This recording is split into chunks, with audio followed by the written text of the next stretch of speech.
Emotions, emotional problems, tension, anxiety, mental strain. These words seem to be very common. They're used much more today than they were 50 years ago because our daily life has changed very radically in those 50 years. Not so very long ago, life was relatively placid, tranquil and calm, no great emotional strain. Today we are living in the midst of the greatest social and technical change ever to take place in the history of mankind. The demands of our daily life put an emotional strain on all of us. Hurry, worry, deadlines to meet, bills to pay. When our minds become too preoccupied with too many of these problems, we can easily become the star performer in an accident.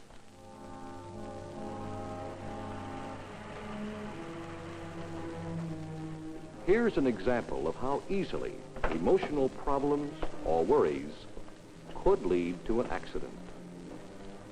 Most of us have had this experience at one time or another.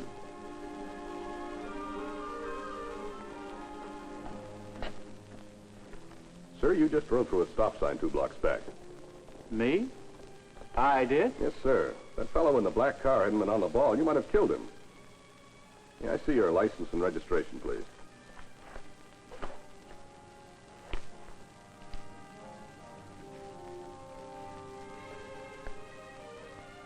I don't know why I did it. I've stopped at that sign 100 times. I guess my mind just wasn't on my driving. I must have been thinking about something else. Right. He was thinking of something else. Perhaps married life isn't turning out right. His new wife isn't adjusting to Army life. Or perhaps his wife is in the hospital with a complicated pregnancy. Could be his first child, or his mother or father is seriously ill. Or it may be a financial problem. Perhaps a new boat and motor he wishes he hadn't bought now that he has unexpected overseas orders. These are the kinds of emotional problems we're concerned about. If that aviator had been flying with something on his mind, he could just as easily have failed to realize that his oil pressure was falling rapidly. But the distracting problems which cause accidents aren't always grim and unpleasant. I drove the first car I ever owned into a tree while daydreaming about an upcoming date with a blonde high school senior. But that was a lucky accident. I wasn't hurt seriously, and I learned a lifelong lesson. Don't daydream while driving or flying.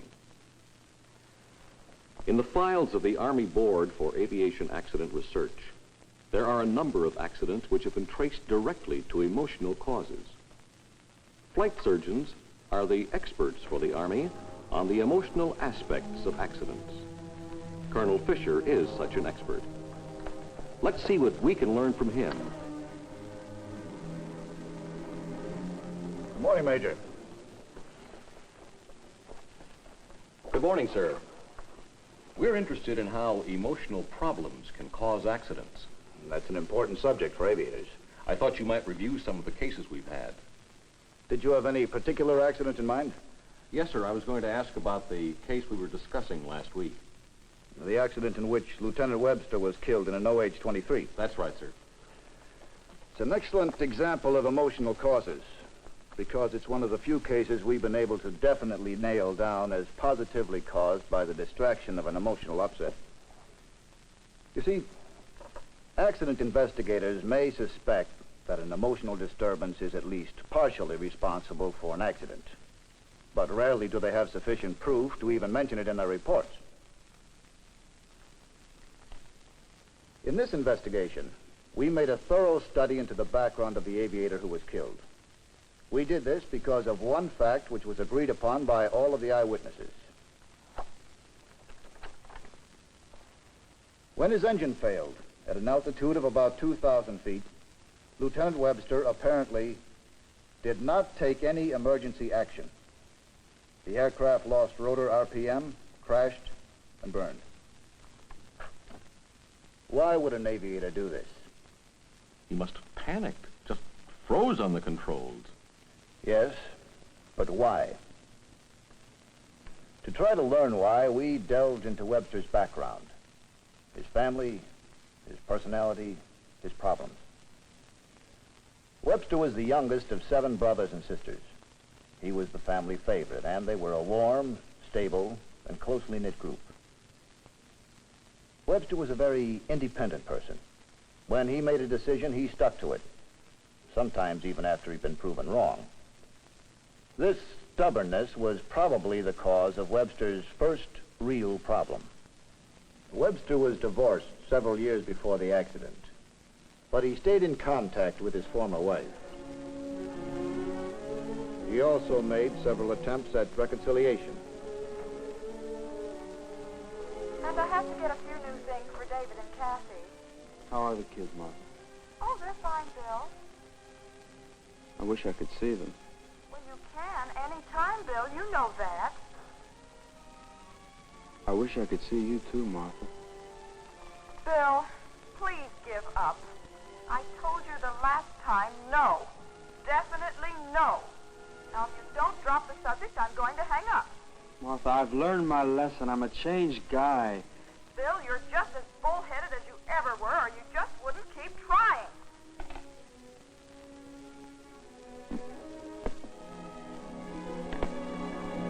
The frustration of these rejections was difficult for Webster to take.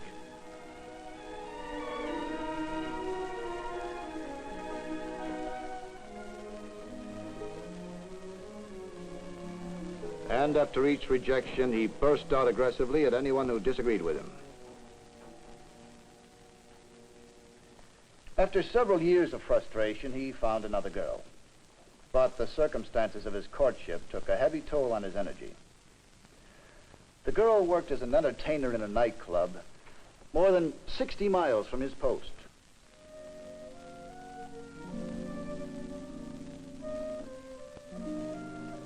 Anything else? No, nothing else. Okay.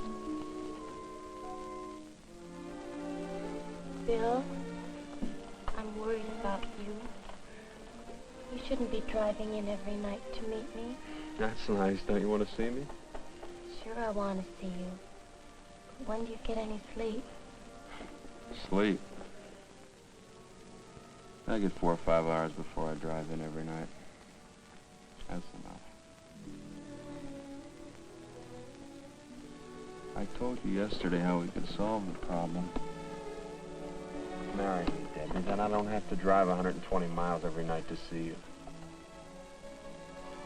Bill, I've thought it all over like I said I would. Yeah?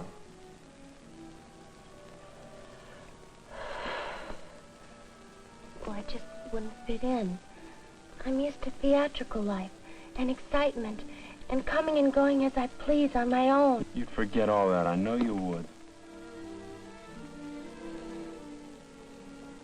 Maybe you're right. Maybe I would. But I'm not ready to yet, Bill. I don't want to give it up. And you don't love me. I didn't say that, honey. We'll talk about it later. Who gets the sandwich? I do. Coffee?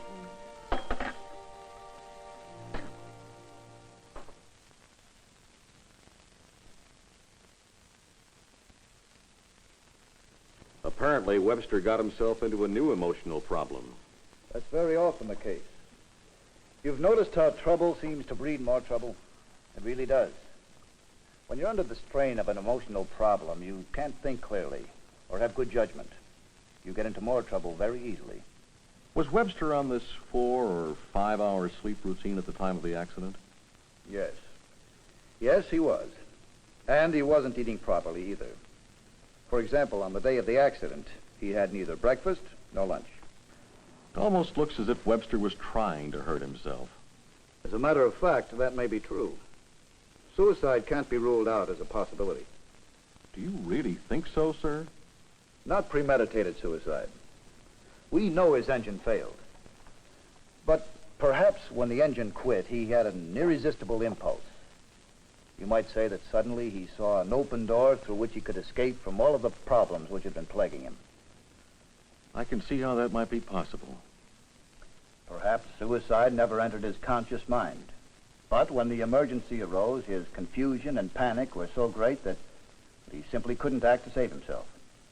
Well, what can be done about emotional problems, Colonel? How can we keep them from getting out of control? Probably the best remedy is ventilation. Ventilation, sir? Yes. Opening up and letting some air in. Talking to someone. Frustration, anger, and worry cause confusion. Confiding in someone generally brings relief from confusion. That's true. My wife and I have an agreement. If either of us is angry or worried about something, we talk it out before we go to bed. It's an excellent idea. Your wife is your partner. She has a right to know about anything that's gnawing at you.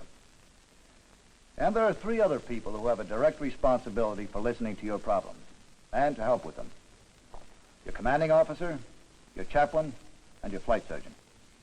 So we all know that's true, sir.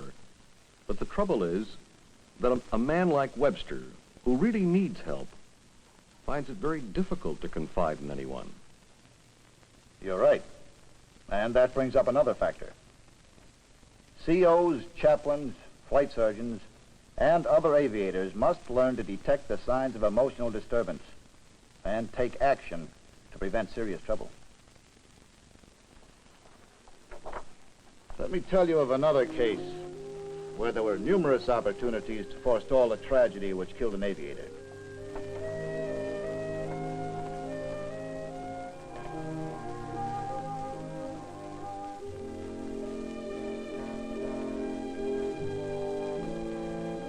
This young officer started to avoid his friends and was drinking much more than usual.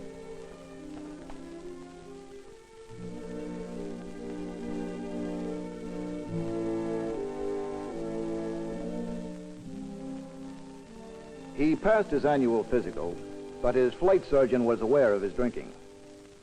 He gave the aviator a lecture on the obvious fact that drinking and flying don't mix. But he did not ground him.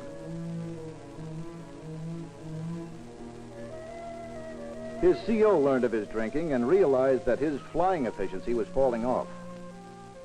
He threatened him with the flying evaluation board. He did not ground him.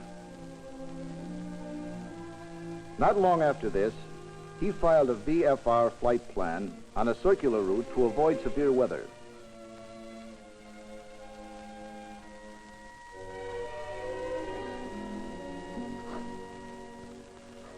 Two hours after takeoff, he crashed 40 miles from his circular route and on a direct route to his destination.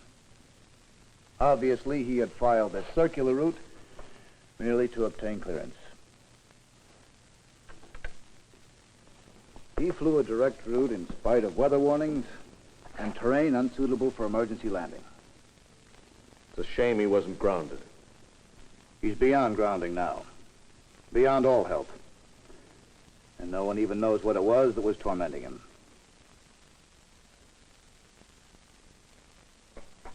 Everyone with authority over aviators must realize that flying is a business that challenges your ego. Aviators can ground themselves, but they won't do it. If one of your men starts drinking too much, or is grossly depressed, or overly elated, ground him first, then lecture him. If we can get that point across, we'll have come a long way.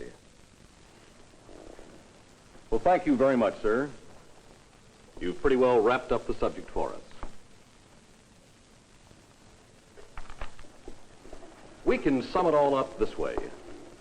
As an aviator, you must realize that a serious emotional problem can be just as much of a hindrance to flying as a broken arm might be. Those you can turn to for help are members of your own team, all of them personally involved with your well-being. Your CO is responsible for your military capability. Your chaplain is responsible for your peace of mind and spiritual welfare. Your flight surgeon is responsible for your physical and psychological well-being. These are the men you can unburden yourself to. Perhaps like the TV commercials, we should end with a slogan you can use when your mind's jamming up. Talk it out. Don't bottle it up.